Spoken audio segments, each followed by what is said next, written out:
नमस्कार, सुप्रभात, स्वागत अभिनंदन एक बार पुनः आप सभी का सबरंग कार्यक्रम में।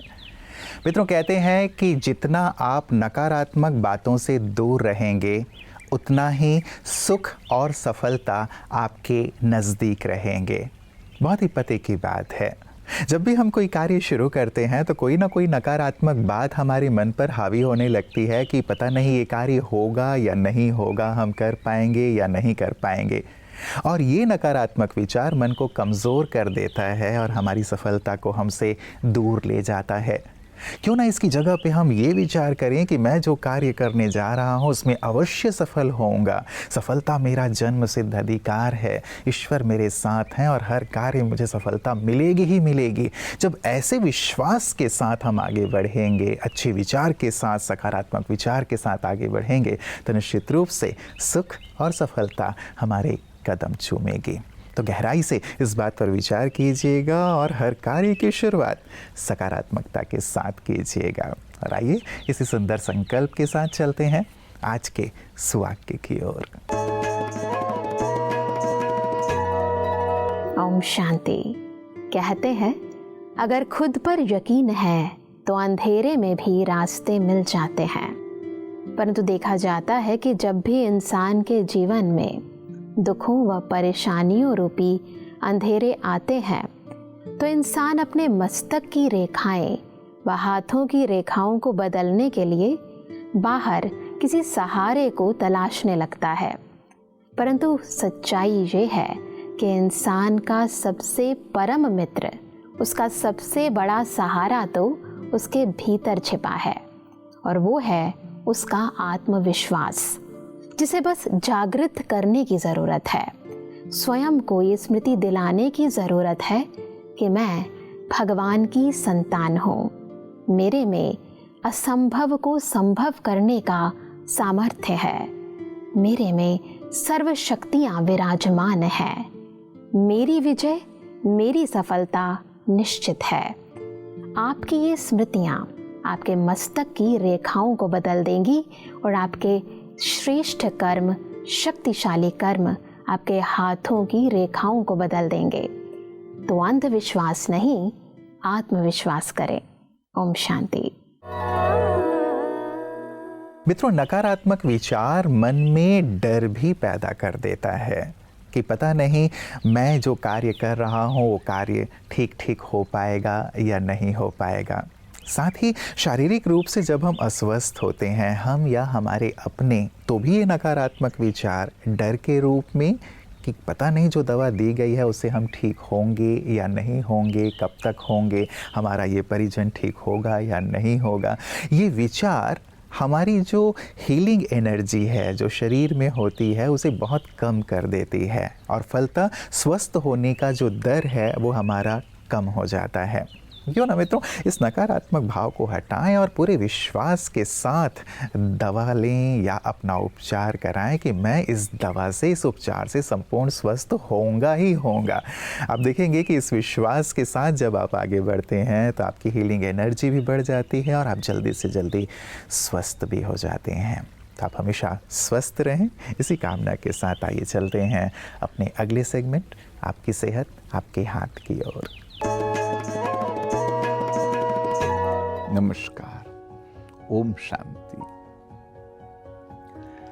कई लोग ऐसा सोचते हैं कि अगर हमें वेट को कम करना है या स्वस्थ रहना है तो घी तेल का बिल्कुल उपयोग नहीं करना है। ये भी गलत बात है। भी जीरो ऑयल की बात नहीं है, सिर्फ आवश्यकता है उसे कम करने की, क्योंकि हमारे शरीर में बहुत सारे हार्मोन्स है और भी इस प्रकार के अच्छे अच्छे तत्व है कि जिसके लिए फैट की आवश्यकता है। हम भले इस समय इतनी एक्सरसाइज नहीं करते हैं तो इसके कारण ये सत्य है कि भाई हमारे दादा परदादा घी पीते थे, परंतु क्योंकि वो इतनी एक्सरसाइज करते थे इसके कारण वो स्वस्थ रहते थे। हमारी एक्सरसाइज बहुत कम हो गई है, फिर भी कुछ मात्रा में तो हमको ऑयल चाहिए, शुद्ध घी भी चाहिए। और ऑयल को ये कहेंगे कि आप बदलते रहो। एक बहुत ही जटिल सा प्रश्न है परंतु फिर भी मैं ये कहूँगा कि जितना हो सके कम मात्रा में लो और उसको आप बदलते रहो। सिर्फ एक और बात बताता हूँ कि आज भी हमारे बोन्स में स्टेम सेल्स है कि जब हम माँ के गर्भ में थे तो वही 2 सेल में से 4, 16 और वो जो स्टेम सेल्स थे वो कोई भी रूप ले सकते। एक ही सेल है वो आंख बनता था, दूसरा है वो हार्ट बनता था। तो ऐसे आज भी हमारे में स्टेम सेल्स है।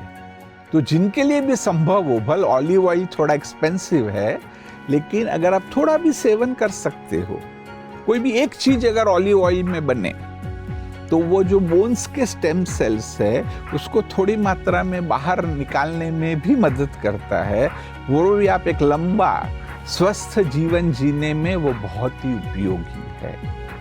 ओम शांति। मित्रों, एक बहुत ही गहरी पते की बात ये कि यदि आप खुद पर भरोसा रखेंगे तभी लोग आप पर भरोसा रखेंगे। यदि आप खुद का सम्मान करेंगे तभी लोग आपका सम्मान करेंगे। यदि हम खुद ही खुद पर भरोसा नहीं करेंगे, खुद ही खुद का सम्मान नहीं करेंगे तो हम शिखर की ओर नहीं चढ़ पाएंगे और न ही औरों के लिए प्रेरक बन पाएंगे। आप अपने आसपास देखें या आप जिन्हें अपने प्रेरक के रूप में देखते हैं उन्हें देखें, आप पाएंगे कि आप ये चाहते हैं कि ये आत्मविश्वास से भरे हुए हों, आप ये चाहते हैं कि ये पूरी तरह सद्गुणों से भरे हुए हों, सम्मान, आत्मसम्मान से भरे हुए हों। तो जब आप उनमें वो देखना चाहते हैं तो आपको जो प्रेरक के तौर पे देखना चाहते हैं वो भी तो आप में यही देखना चाहेंगे, राइट? तो क्यों ना हम अपने अंदर विश्वास को, आत्मसम्मान को पूरी तरह भरें और जो भी कार्य करें उसमें पूरी दृढ़ता से आगे बढ़ें जैसे हमारे विशिष्ट जन करते हैं। आइए देखें विशिष्ट की बातें विशेष में आज अपने खास अनुभव के साथ हमारे साथ कौन है।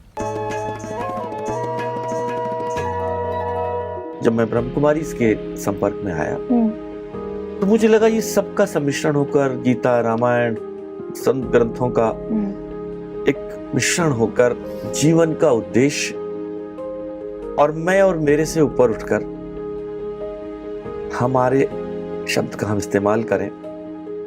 और एक शब्द जो मुझे दीदी ने दिया कि एम्पैथी, अगर एक शब्द में आप डिफाइन करें तो अपना पांव दूसरे के जूते में डालकर कि मैं इस जगह होता तो मुझे कैसा लगता। ये कुछ ऐसी चीजें थी जो मुझे मिली और मैं चाहूंगा कि सब लोग, हम समाज को, इस दुनिया को, इस ह्यूमैनिटी को जिसने हमें मान, सम्मान और पहचान दी है, इसको क्या वापस कर सकते हैं।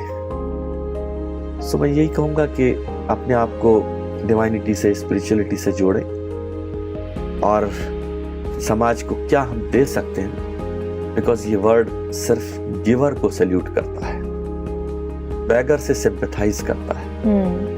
तो हम गिवर्स क्लब में ज्वाइन करें जी। और जो डिवाइनिटी और स्पिरिचुअलिटी देने वाले हैं जैसे ब्रह्मा कुमारी, वो तो गॉडली काम कर ही रहे हैं। हम गॉड तो नहीं बन सकते लेकिन गुरु तो बन सकते हैं किसी के। मित्रों, कहते हैं जीवन में जिसे सोचने की कला आती है वो सबसे बड़ा कलाकार होता है। हम सारे दिन सोचते रहते हैं, लेकिन क्या अपनी सोचने पर ध्यान देते हैं कि हम क्या सोच रहे हैं? क्या इस सोच की आवश्यकता है? विचार कीजिएगा, यदि आप लगातार सोच रहे हैं और ज़्यादा ही सोच रहे हैं तो मन थका थका सा, चिड़चिड़ापन महसूस करने लगता है, उमंग उत्साह कम होने लगता है। इसीलिए अनावश्यक विचारों को हम छोड़ें और सकारात्मक और समर्थ विचारों की ओर ही चलें। मनोज खुशनुमा की ओर से आप सभी को नमस्कार, प्रणाम, ओम शांति। भाइयों बहनों, शाश्वत योगिक खेती क्या है? शाश्वत योगिक खेती के विचार और अवतार का साक्षात्कार कराती हुई प्रस्तुत है ये रचना शाश्वत योगिक खेती। देश की सीमा के प्रतिपालक जैसे वीर जवान, देशवासियों के जीवन पालक हैं धीर किसान। देश की सीमा के प्रतिपालक जैसे वीर जवान, देशवासियों के जीवन पालक हैं धीर किसान। सैनिक देश की रक्षा हित है अपने प्राण लुटाता, कृषक कष्ट झेलता पर जग की भूख मिटाता, जग की भूख मिटाता। देश के अन्नदाता का अब हर कष्ट मिट जाएगा। योगी खेती से किसान अब समृद्धि को पाएगा, अब समृद्धि को पाएगा। जादू मंत्र का है ये शाश्वत योगी खेती नाम। शिव की शक्ति देती है खेती को नया आयाम, खेती को नया आयाम। शाश्वत योगी खेती ही है मौलिक कृषि प्रणाली। हर किसान समृद्ध जहां है, घर घर में खुशहाली है, घर घर में खुशहाली। योगी खेती से माटी फिर उगले हीरे मोती। फसलें होंगी शुद्ध बड़ी और लागत हो छोटी, और लागत हो छोटी। शाश्वत खेती ही आज के समय की है पुकार। योगिक खेती ही आज के समय की है पुकार। हर किसान की खुशहाली का खोलेगी ये द्वार, खोलेगी ये द्वार। धरती बीज और फसल में जब भरे आत्मिक प्यार, जैविक खेती से फिर हो योगिक खेती तैयार, योगिक खेती तैयार। नाम मात्र का खर्च और पैदावार है अपरंपार। शाश्वत योगिक खेती करती कर्जों से इनकार, कर्जों से इनकार। धरती माँ के सीने में विष नहीं अमृत होगा। रासायनिक जहर नहीं, अब तो जीवामृत होगा, अब तो जीवामृत होगा, अब तो जीवामृत होगा। देसी गाय का गोबर घी गुड़ बेसन गोमूत्र, देसी गाय का गोबर घी गुड़ बेसन गोमूत्र। पुराने पेड़ के जड़ की मिट्टी जीवामृत के सूत्र, जीवामृत के सूत्र। जीवामृत बीजामृत संग हो नीम अर्क की धार। भारत हो सोने की चिड़िया, योगिक कृषि आधार, योगिक कृषि आधार। मन से अन्न बने योगिक और योगी अन्न से मन। तन और मन को शुद्ध बनाता है ये योगिक अन्न, तन और मन को शुद्ध बनाता है ये योगिक अन्न।